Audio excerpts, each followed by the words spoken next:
But looking at what happened really, and in order to forestall this kind of situation, but we have heard ever since that development that there will be a rally next week.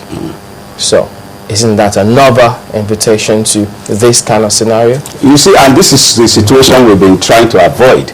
We've been trying to avoid a situation where those that the police command is against will resort to self-help, because it should be emphasized. They have a responsibility for everybody, and not obvious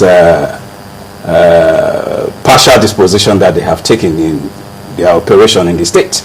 We think that we will continue to encourage the group to seek for police permit if they want to do anything, because if they allow us into a situation where in Rivers State some people feel that they begin to take the laws into their hands, they've been provoking the other side, and all this while we have maintained continue to take the path of rule of law, because we know that police is for everybody.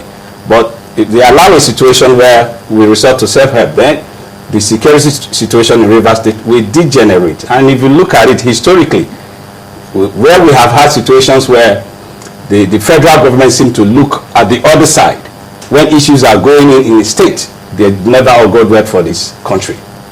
If you take your mind back, 1965, Western regional crisis, even in 1983, the Omoboyo and adjacent crisis, it's because people refuse to take responsibilities when they should take responsibilities, until they begin to degenerate and get us to where it will be a disaster for everybody. So we are really calling on Nigerians that we shouldn't begin to continue to look at this issue as an isolated Rivers issue, because it will have consequences for the whole of the country, especially the strategic economic position of Rivers State. But you know, there are those who also say both parties in Rivers State, yes, the way they've gone about this is what made it come to this stage, that they've not properly conducted themselves.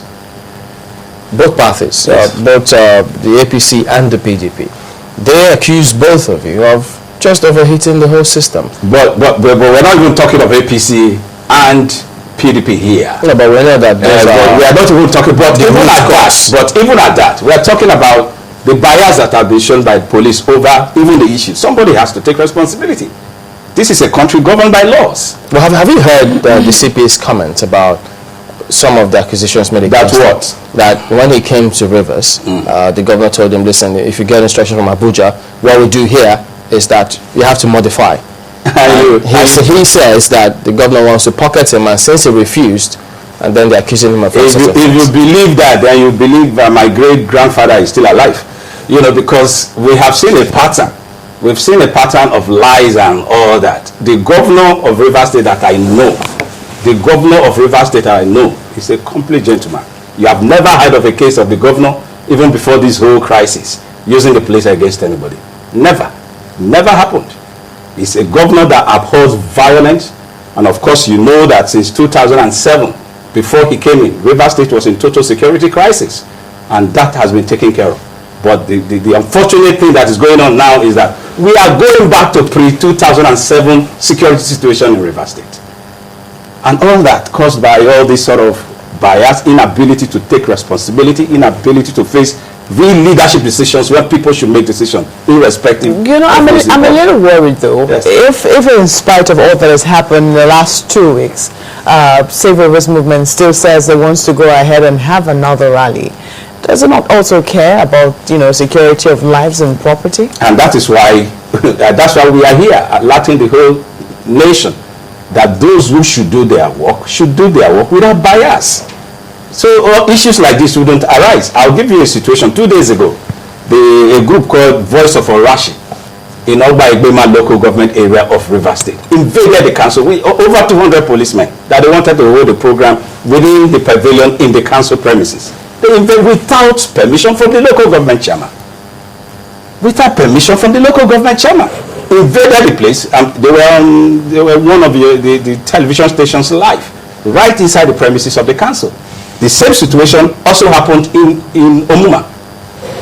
The GDI wanted to hold their program right inside the council premises without the approval of the local government chairman. Police also aided them, invaded the council and held the program. Or if in these two situations, the others have said, no, we are sitting. Sometimes we will resist you. What happens? When we use words like that you said police also aided them, in what way, so that we can get a clearer picture? Like in the case of Onelga, that is Oba Ibema local government area, the group that wanted to hold the ceremony, they call themselves Voice of Orashi region, without obtaining permission from the local government chairman, with over 200 policemen, just went straight to the venue within the local government premises. They have a pavilion around there and held their program in total defiance of the council. The same situation also happened in Omoma.